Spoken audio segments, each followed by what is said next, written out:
Selamat datang kembali di channel Cipta Militer. Kemandirian industri pertahanan kini menjadi agenda strategis nasional di bawah Presiden Prabowo Subianto. Meski target produksi alutsista sepenuhnya tanpa impor masih menghadapi tantangan struktural, namun Indonesia mencatat kemajuan nyata, terutama pada alutsista yang teknologinya telah sepenuhnya dikuasai industri dalam negeri. Langkah ini sejalan dengan amanat Undang-Undang Nomor 16 Tahun 2012 tentang Industri Pertahanan yang mewajibkan pemenuhan kebutuhan alutsista TNI dan Polri mengutamakan produksi dalam negeri. Kebijakan ini diperkuat melalui berbagai peraturan presiden dan program penguatan ekosistem industri pertahanan nasional. Pengamat intelijen Ridwan Habib menjelaskan, pengadaan tanpa impor dimulai dari alutsista yang telah dikuasai penuh teknologinya, mulai dari senapan, amunisi, kapal patroli hingga kendaraan taktis seperti Maung dan Anoa yang kini menjadi mayoritas buatan dalam negeri. Sektor senjata ringan menjadi contoh paling nyata. PT Pindad sebagai BUMN strategis telah memproduksi pistol dan senapan serbu seri SS yang telah digunakan oleh TNI dan Polri. Sejak beberapa tahun terakhir, kebutuhan senjata ringan standar tidak lagi bergantung pada impor selama spesifikasi itu terpenuhi.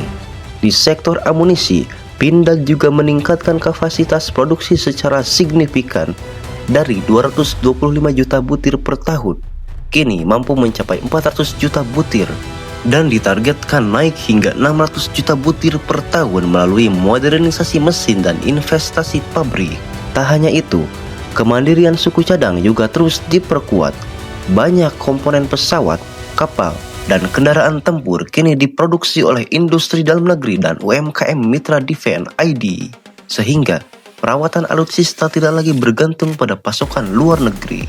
Meski komponen kunci seperti mesin jet dan sensor canggih masih diimpor, pemerintah menerapkan kebijakan wajib kerjasama dan transfer industri agar rantai pasok bisa dikuasai di dalam negeri. Sinergi BUMN dan industri swasta menjadi kunci. Perusahaan seperti PT Nanggala Kencana Rekatama Indonesia, PT Republik Defense Indo, hingga PT Sapta Intik Perkasa kini menjadi bagian penting ekosistem pertahanan nasional, termasuk produksi amunisi skala besar.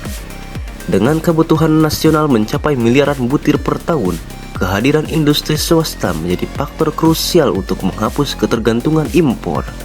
Rupanya, secara bertahap, Indonesia tidak hanya membeli alutsista, tetapi membangun kedaulatan rantai pasok pertahanan. Ini adalah fondasi penting bagi ketahanan nasional jangka panjang. Nah, menurutmu gimana? Bentrokan pendapatmu di kolom komentar.